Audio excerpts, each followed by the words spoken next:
não parecia nem interessado em vitórias, mas vencia ano após ano nos Estados Unidos e na Inglaterra com uma tacada tão sublime como um passo de dança.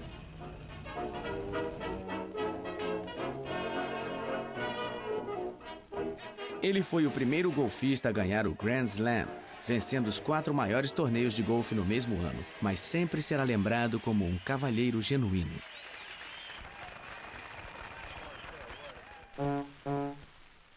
Henry Ford foi o grande industrial da época, mas ele era bem-sucedido e frio demais para ser considerado um cavalheiro. Ele conheceu o aumento da concorrência com a General Motors e a Chrysler, e embora tivesse vendido 15 milhões de modelos T, as vendas estavam caindo em 1927. E o carro agora parecia antiquado. Só havia modelos pretos, mas logo as ruas foram invadidas por um novo automóvel. Henry Ford abalou a concorrência com uma versão repaginada do amado Ford Bigode, chamado Modelo A. Para isso, ele agiu como um tirano, pois dispensou 60 mil empregados por 60 dias sem salário, enquanto construía uma nova fábrica. Lay off, people, lay off, folks. None of your sarcastic jokes, 'cause Henry's made a lady out of Lizzie. Have you seen her? Ain't she great? She's something you'll appreciate. I'm sure you understand just what I mean. Why, everybody, everywhere is falling for her now.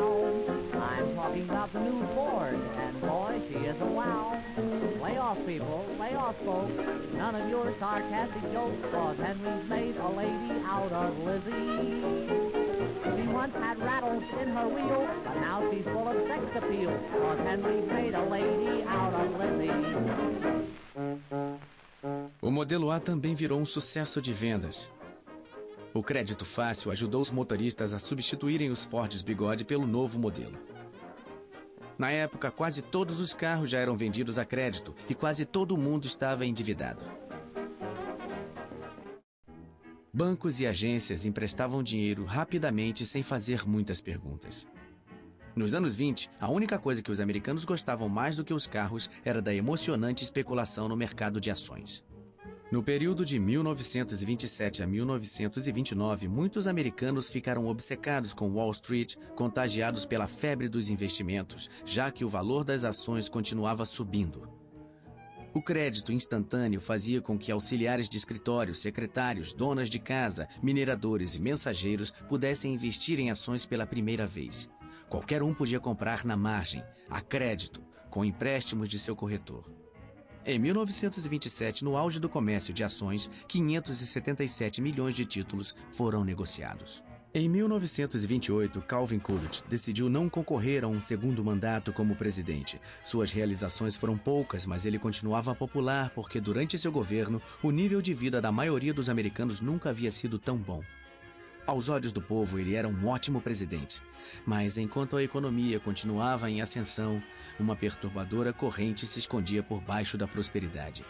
O crédito instantâneo e o fato de o governo se recusar a regular a bolsa de valores, que estava fora de controle, anunciavam um desastre iminente.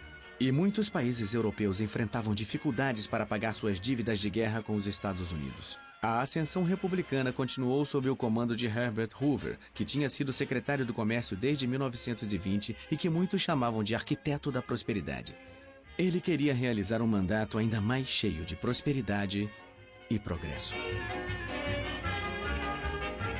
Durante a campanha presidencial de 1928, Herbert Hoover previu que os abrigos para pobres estavam quase em extinção e disse que os Estados Unidos estavam mais próximos de acabar com a pobreza do que jamais havia estado qualquer nação na história. Hoover representava o sonho americano. Aos 40 anos, ele havia se tornado multimilionário. Ou seja, ele sabia lidar com dinheiro. Mas seu próprio sucesso o levou a acreditar que todo homem deveria ser responsável pelo seu próprio bem-estar. O governo, disse ele, não deve interferir na vida das pessoas. Quando Hoover assumiu o poder na Casa Branca, ele prometeu extinguir a cultura dos bares clandestinos que os gangsters haviam criado em todos os Estados Unidos. Ele queria exterminar os grandes chefes de quadrilha como Al Capone, que havia acumulado uma fortuna de 30 milhões de dólares em 1927.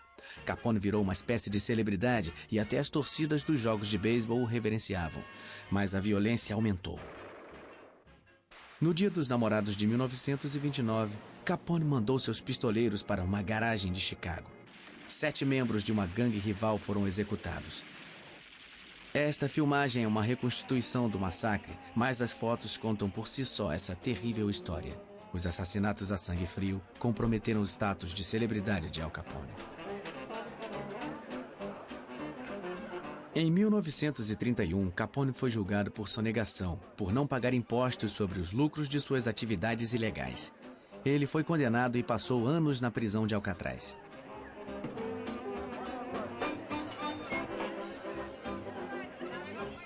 No último ano dessa década egocêntrica, quase todo mundo parecia estar buscando os holofotes da fama. E se você fosse uma garota bonita, sempre haveria uma chance de conquistar o estrelato como rainha da beleza.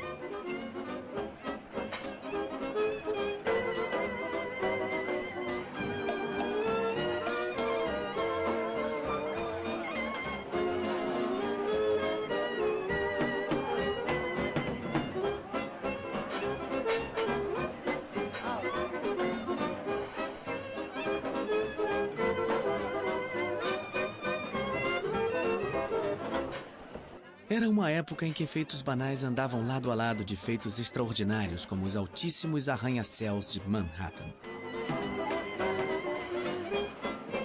A mais de 300 metros acima das avenidas de Nova York, operários destemidos construíam os últimos andares de uma das maravilhas do design da época, o edifício Chrysler, que foi durante um período o edifício mais alto do mundo.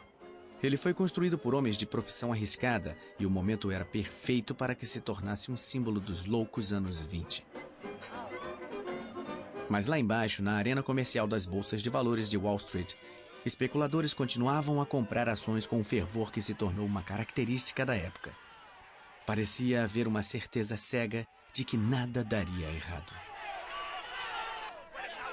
Mas numa quinta-feira, no dia 24 de outubro de 1929, sem aviso prévio, a bolha estourou. Todos tentaram vender as ações que tinham. O pânico se alastrou e os preços caíram muito enquanto mais e mais investidores tentavam vender seus títulos. No fim daquele dia, o mercado de ações havia perdido 4 bilhões de dólares. E no fim de semana, a situação piorou. O povo andava desnorteado pelas ruas tentando entender as notícias. Muitos corretores que venderam suas ações na margem haviam feito empréstimos nos bancos. Os bancos começaram a exigir o pagamento dos empréstimos. Para pagar os bancos, os corretores cobraram as dívidas de seus clientes. E a única forma de os clientes conseguirem pagar aos corretores era vendendo suas ações a qualquer preço. Corretores e investidores tomados pelo pânico venderam mais de 16 milhões de ações em um dia, que ficou conhecido como a Terça-feira Negra. A queda das ações gerou um prejuízo de 14 bilhões de dólares. Houve raiva pelo modo como os negociantes jogavam com o dinheiro que não era deles. Trabalhadores comuns viram seus investimentos virarem pó. Nem os ricos e famosos foram poupados. Jack Dempsey, o campeão peso pesado aposentado, perdeu grande parte do que lutou para conseguir, 3 milhões de dólares. Como consequência imediata da quebra da bolsa, aqueles que tinham economias depositadas em bancos correram para sacar seu dinheiro com medo de que ele se perdesse. Diante da corrida pelo dinheiro em espécie e incapazes de recuperar os empréstimos de especuladores falidos, os bancos foram forçados a fechar as portas e declarar falência. Muitos perderam as reservas de toda uma vida e não tinham outra fonte de recursos para enfrentar a crise. Sem conseguir os empréstimos bancários necessários para fugir da tormenta, as empresas foram forçadas a fechar e milhares de trabalhadores ficaram desempregados. Pais que perderam suas casas tinham um semblante torturado de homens que sentiam ter fracassado com suas famílias. They used to tell me I was building a dream with peace and glory ahead. Why should I be standing in line, just waiting for bread?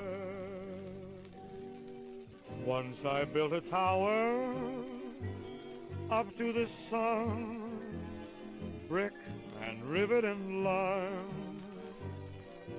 Once I built a tower, now it's done. Brother, can you spare a dime? As reverberações do crash da bolsa se fizeram sentir em toda a economia mundial. Os bancos americanos que emprestaram dinheiro para a Europa para ajudar no processo do pós-guerra cobraram as dívidas numa tentativa de se manterem funcionando. A cobrança gerou uma crise financeira no exterior e os bancos americanos não conseguiram juntar o dinheiro necessário para sua própria recuperação. Como a miséria só aumentava, o presidente Hoover conclamou o homem mais rico dos Estados Unidos, John Rockefeller, o magnata do petróleo, na esperança de que suas palavras levantassem a autoconfiança abalada do país. These are days when many are discouraged. In the 93 years of my life, depressions have come and gone. Prosperity has always returned and will again. Hoover teimosamente insistiu que a maré ruim era temporária. Ele declarou em uma reunião oficial de negócios: os senhores chegaram 60 dias atrasados, a depressão terminou. A confiança do público no presidente diminuía. Ele então convocou um importante economista, o professor Babette, para aparecer com ele em um cinejornal. Mas não foi muito convincente. The country is very fortunate in having at the head of the nation at this time a mastermind such as President Herbert Hoover.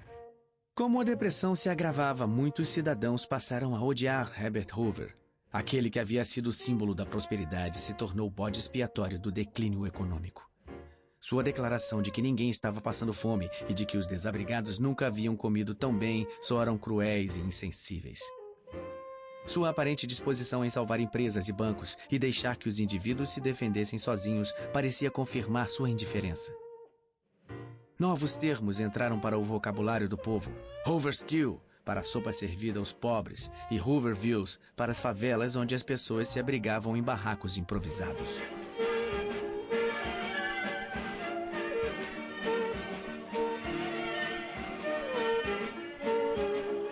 Jovens casais desesperados disputavam cansativas maratonas de dança em que o par que resistisse até o fim levava para casa um prêmio em dinheiro. Embora todos os dançarinos sonâmbulos estivessem ali por uma única razão: seu cansaço seria recompensado com uma refeição grátis.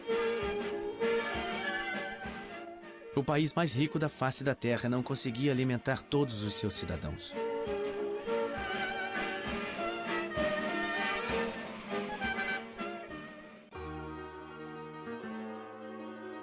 Apesar de tudo, algumas donas de casa em melhor situação se uniram para ajudar quem passava fome. Elas compravam uma certa quantidade de mantimentos e doavam para as famílias necessitadas uma porção que era distribuída por equipes de voluntários. Share a Meal, como era chamado o movimento, era um sistema arbitrário que não tinha o apoio do governo. O presidente achava que não precisava de ajuda e estava certo de que a recuperação ocorreria em breve. Para dizer isso, ele convocou o economista Roger Babson. Everything indicates that general business has turned the corner.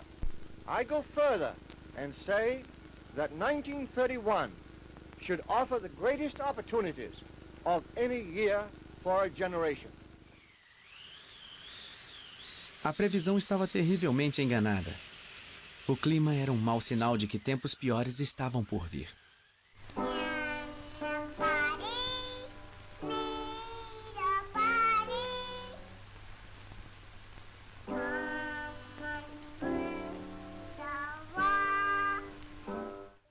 Atravessando a plantação significava superando tempos difíceis, e quanto mais as coisas pioravam, mais sentimentais os cinejornais ficavam.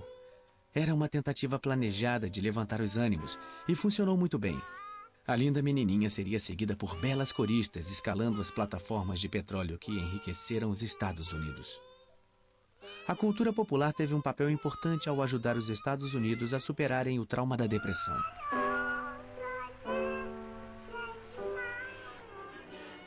Na virada da década, a forma de entretenimento mais popular era o cinema. A maioria dos americanos assistia a pelo menos um filme por semana. A bilheteria semanal chegava a 100 milhões de espectadores. Nos 5.000 filmes produzidos durante os anos da depressão, as plateias eram transportadas a um mundo onde as dificuldades financeiras eram praticamente desconhecidas.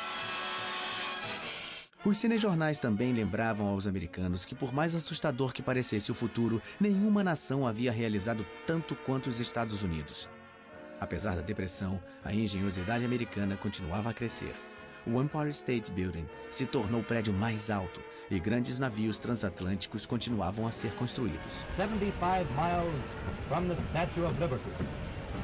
Como a lei seca havia proibido o uso de champanhe nos lançamentos, fazia-se um coquetel com a água de cada um dos 7 mares. To the right here we have the First Lady of the land, all ready to splash the bottle containing the waters of the 7 seas and the 2 canals against the prow of the President Hoover. The bottle are still hanging there in midair on the silk sword, the red, white and blue colors of the American flag. Havia uma triste ironia em batizar o navio de Presidente Hoover, pois no momento de seu lançamento, a presidência de Hoover estava afundando, juntamente com a reputação de distintos economistas, cujos pronunciamentos rebuscados foram parodiados pelo humorista Robert Benchley. The Depression is over. Better business conditions are just around the corner. And when I say just around the corner, I mean just around the corner. If you will look at this chart which I have here, you will see more what I mean. Our trade balance was 3.9.6.4, which naturally led to speculation in shorts. Under such circumstances, it is little wonder that people did not know whether they were coming or going. Very often they were doing both. As verdadeiras estatísticas contam sua história. Do auge da prosperidade em 1929 às profundezas da depressão em 1932, 9.000 bancos quebraram ou fecharam as portas. 100.000 empresas faliram. O produto interno bruto foi reduzido de 80 bilhões de dólares em 1929 à metade, 40 bilhões em 1932. O desemprego aumentou de 3,2% para 25%. Pelo menos 1 em cada 4 trabalhadores não tinha emprego. A violência cresceu nas cidades americanas. Grupos de cidadãos desempregados atacaram autoridades locais por falta de assistência do governo. A população fez manifestações contra o pagamento de aluguéis e passeatas contra a fome, mas foram os veteranos de guerra que protagonizaram o protesto mais violento da época. No verão de 1932, o Exército da Bonificação, um grupo desorganizado, formado por 15.000 desempregados veteranos da Primeira Guerra Mundial, foi para Washington reivindicar que suas bonificações, que seriam pagas em 1945, segundo o acordo original, fossem pagas imediatamente. Nós fomos heróis em 1917, mas agora somos vagabundos, disse amargamente um veterano. Quando a passeata voltou para o acampamento, o presidente Hoover convocou as tropas de choque lideradas pelo general Douglas MacArthur e pelo major Dwight Eisenhower para evacuar a área. O conflito que se iniciou deixou centenas de manifestantes feridos. As imagens dos cinejornais registraram o espetáculo perturbador do exército dos Estados Unidos disparando contra cidadãos americanos. Os veteranos voltaram mais tarde tomando as escadas do Capitólio enquanto cantavam "Vamos mostrar a eles que somos americanos".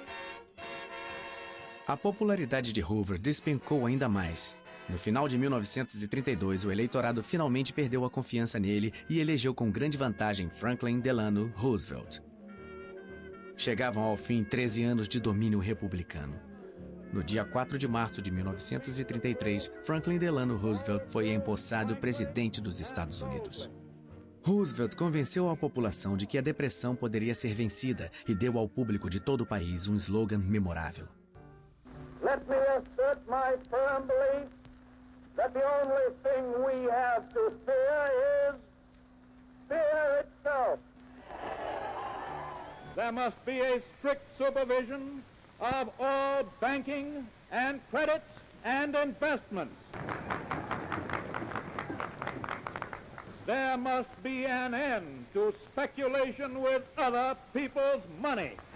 O primeiro ato do novo presidente foi tomar as rédeas do sistema bancário, que estava fora de controle. Ele fechou todos os bancos do país por 4 dias para que fosse realizada a análise de suas contas. Só puderam retornar suas atividades os bancos que tinham gerenciado corretamente suas contas e dispunham de suficiente dinheiro em espécie. No dia 12 de março, em sua primeira conversa ao pé da lareira, Roosevelt falou diretamente ao povo americano. Ele assegurou de que os bancos estavam seguros e não havia havia mais motivo para os cidadãos sacarem suas economias. Quando os bancos reabriram na semana seguinte, foi depositado mais dinheiro do que havia sido sacado anteriormente. A crise bancária havia terminado. The phantom of fear will soon be laid. Roosevelt assinou então a lei que pôs fim à lei seca. Em todos os estados americanos, a nobre experiência havia sido um óbvio fracasso. A proibição deu origem a uma criminalidade exacerbada e fez com que mais da metade dos americanos se habituasse a desrespeitar a lei. O Programa de Assistência de Roosevelt, a Administração Nacional de Recuperação, era o coração de sua estratégia de longo prazo para diminuir o sofrimento causado pela depressão, tomando para si a responsabilidade pelo bem-estar do povo e criando novos empregos. A Casa Branca convocou Jimmy Durante, um comediante de Hollywood, como um excêntrico porta-voz. You and you and you and you've got a president now. He gave the land a new deal. You hold the cards, now you deal. You and you and you and you put shoulders to the plow. He gave us what we asked for, now pay him back somehow. Step out in front, get back of the president, and give a man a job. If the old name of Roosevelt makes the old heart throb, you take this message straight from the president and give a man a job. Now listen to me, everybody. Step out in front, get back at the president and give a man a job. You know he bore the brunt. You know that. I know it. So step out and give a man a job. You know who's in back of this in the NRA? No? Well, I'll tell you. And when I do, it'll give you heart a throb. You take this message straight from the president and give a man a job.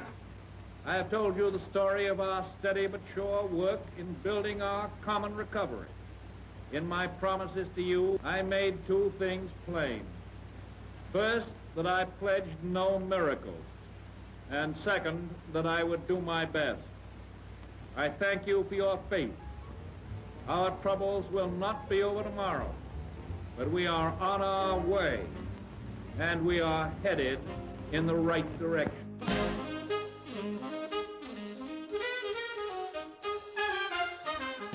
Franklin Roosevelt não encontrou uma solução imediata para a Grande Depressão, mas com a força de sua personalidade, ele trouxe esperança e estabilidade para os angustiados Estados Unidos.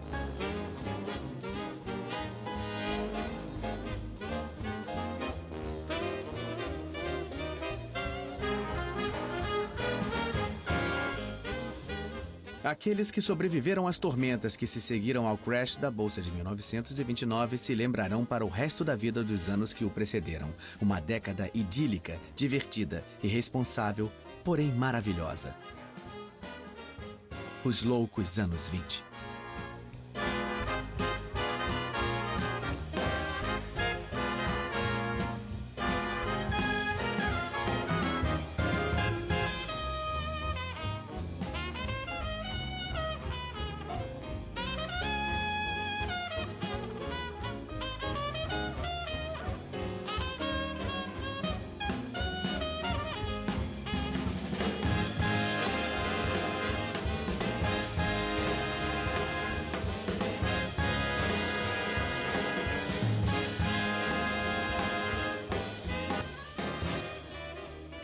Versão brasileira, Bravo Studios. Distribuição, Sinapse.